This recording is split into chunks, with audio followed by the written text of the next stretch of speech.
Alright, today's video lesson is going to deal with an IB style question for a high-level exam, paper 3.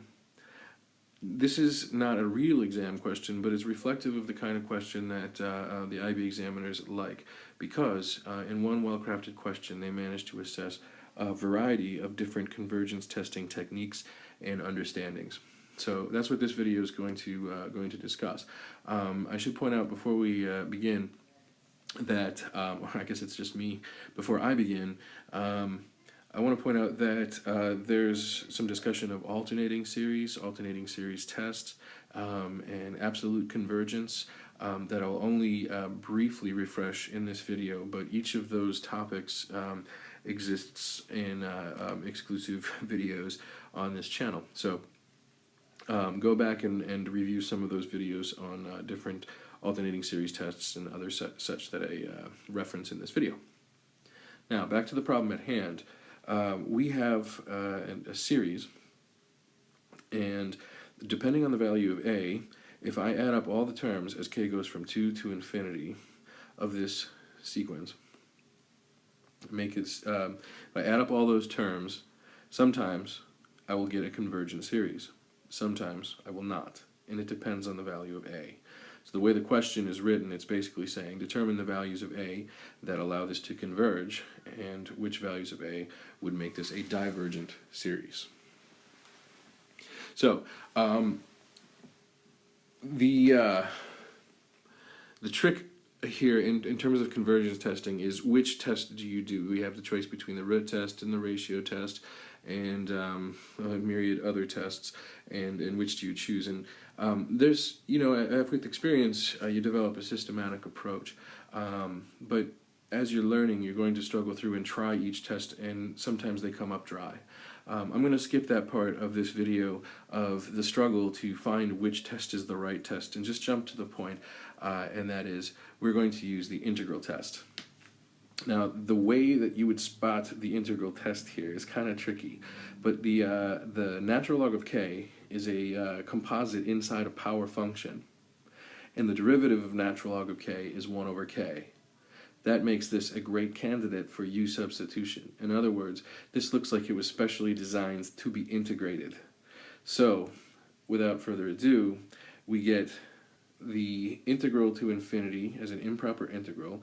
We replace that with a constant, and then allow the constant to approach infinity of this function. Now again, we were working with a series, but now we switched over to a function because of the integral test and the way the theorem works.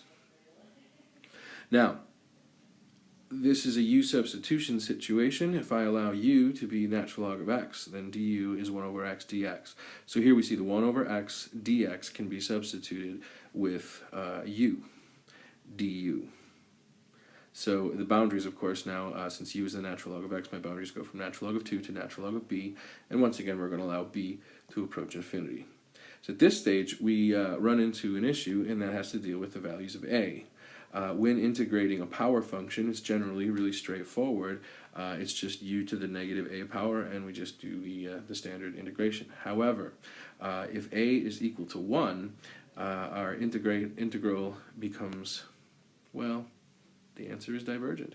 When you let a equal 1, the function is 1 over u du, which we know integrates to the natural log of u. And the boundaries in place.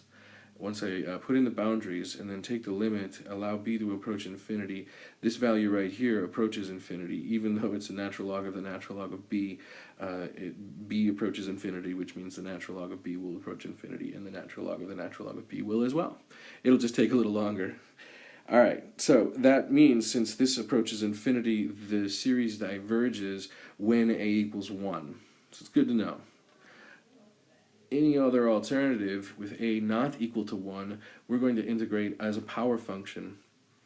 And so the antiderivative ends up being u to the 1 minus a over 1 minus a, and we allow the boundaries to take hold. So what we have to do is consider that if a is greater than 1, we're going to have convergence, and if a is less than 1, we're going to have divergence. So just this takes a little bit of thinking, and so bear with the explanation. But we have u to the 1 minus a power.